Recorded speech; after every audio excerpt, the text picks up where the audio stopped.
ٹھیک ہے، آئیے آگے بڑھتے ہیں۔ پانچویں خصوصیت جو نبی اکرم صلی اللہ علیہ وسلم کی وہ یہ ہے کہ آپ صلی اللہ علیہ وسلم کو دو ایسی صورتیں یا دو ایسی آیتیں دی گئی جو اس سے پہلے کسی کو نہیں دی گئی، سورہ فاتحہ مکمل صورت اور سورہ بقرہ کی آخری دو آیتیں، یہ آپ کی خصوصیت ہے، یہ آپ سے پہلے کسی کو نہیں ملی،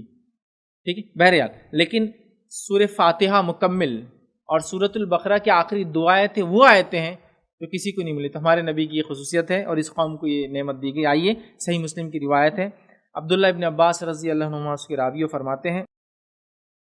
کہ ایک روز جبرائیل علیہ السلام نبی اکرم صلی اللہ علیہ وسلم کے پاس بیٹھے ہوئے تھے کہ انہوں نے اوپر سے دروازہ کھلنے کی زوردار آواز سنی اور اپنا سر اوپر اٹھایا۔ جبرائیل علیہ السلام اللہ کے رسول کے ساتھ ہیں، آسمان پہ ایک دروازہ کھلتا ہے، اس کی زوردار آواز ہوتی ہے، جبرائیل علیہ السلام اوپر آسمان کی طرف دیکھتے ہیں، ٹھیک ہے۔ اس کے بعد وہ فرماتے ہیں کہ سر اٹھایا اور نبی اکرم صلی اللہ علیہ وسلم کو بتایا، پھر اللہ کے رسول کو بتایا اور کہا کہ یہ آسمان کے دروازوں میں سے ایک دروازہ ہے جو آج سے پہلے کبھی نہیں کھلا، یہ آج سے پہلے کبھی نہیں کھلا، اس سے ایک فرشتہ نازل ہوا ہے جو آج سے پہلے کبھی نازل نہیں ہوا، اور اس نے آپ کی خدمت میں سلام عرض کیا اور کہا کہ آپ صلی اللہ علیہ وسلم کو دو نور مبارک ہو، دو نور آپ کو مبارک ہو۔ آپ صلی اللہ علیہ وسلم سے پہلے یہ نور کسی نبی کو عطا نہیں کیے گئے، دو نور آپ کو مبارک ہو اس نے کہا، اور کہا کہ یہ نور اس سے پہلے کسی کو عطا نہیں کیے گئے، مطلب یہ وہی آ چکی تھی لیکن اس کی فضیلت بتانے کے لیے ایک فرشتہ مکمل طور سے فرسٹ ٹائم دروازہ کھول کے فرسٹ ٹائم دنیا میں آ رہا ہے، یہ اتر چکی یہ باتیں لیکن وہ صرف بتانے آ رہا ہے آپ کو کیا ملا ہے، دو نور مبارک ہو، ٹھیک ہے۔ آپ صلی اللہ علیہ وسلم سے پہلے یہ دو نور کسی کو عطا نہیں کیے گئے، وہ یہ ہے جب بتایا گیا وہ کون سے، تو وہ یہ ہے سورہ فاتحہ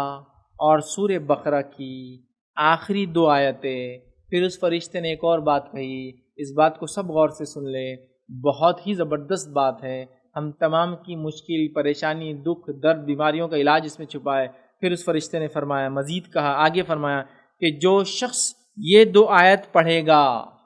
سورہ بقرہ کی دو آیت، جو شخص یہ دو آیت پڑھے گا اسے اس کی مانگی ہوئی چیز ضرور عطا کر دی جائیں گی۔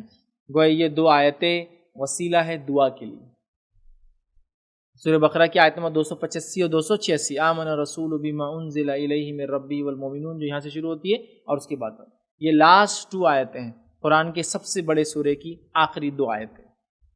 سورہ بقرہ سورہ نمبر 2 آیت نمبر 285 286، فرشتے نے بشارت دی کہ دو نور آپ کو دیے گئے، اور دو نور میں سے ایک نور جو سورہ بقرہ کی آخری دو آیتیں، اس نور کی فضیلت یہ ہے کہ جو شخص یہ دو آیتیں پڑھے گا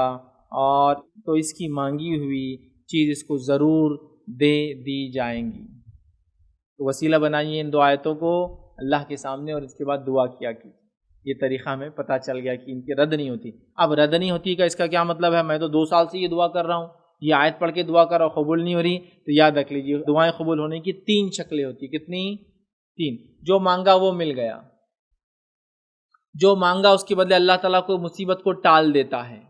ٹھیک ہے، یا جو مانگا اس کے بدلے دنیا میں کچھ نہیں ملتا، آخرت میں بدلہ ملے گا۔ تینوں میں سے ایک قبول ہوں گی، مطلب ہوں گی، شکل کیا ہوں گی ایک الگ بات ہے، بدلہ کیسے ملیں گے ایک الگ بات ہے، لیکن ایک طریقہ تو مل گیا ہم کو، یہ وسیلہ ہے، یاد ہے، ٹھیک ہے۔ چلیے آگے